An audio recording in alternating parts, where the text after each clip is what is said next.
Hey, Brian from Garage Hall. Today I have a propane refill adapter. Those are the instructions, but I'll go over how to use it. So, if you have some of these, you can refill them. So you want to take your propane cylinder and you want to hook this end up first. And then make a connection. And then you want to open that up. Make sure you're not leaking yet. And then you want to hook your valve here. Hook your bottle into this valve here.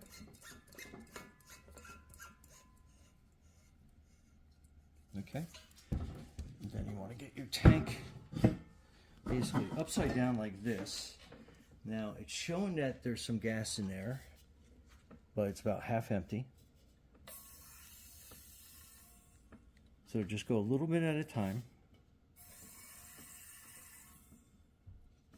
And then as you fill it,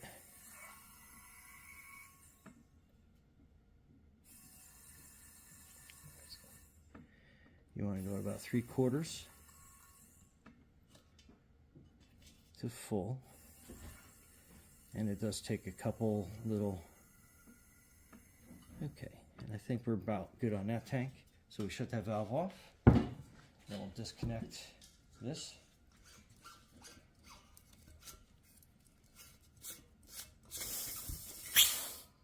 So that's full.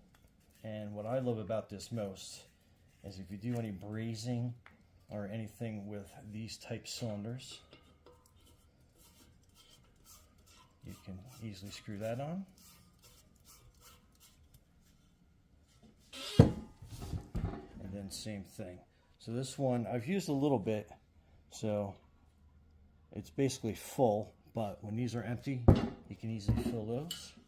And then same thing, just disconnect.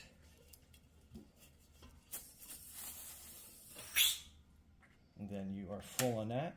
You got 2 refill bottles. And then this, make sure you turn your valve off. And then you can disconnect this, and then you're good to go. Anyway, Brian from Garage Hall, thanks for watching, and be safe out there.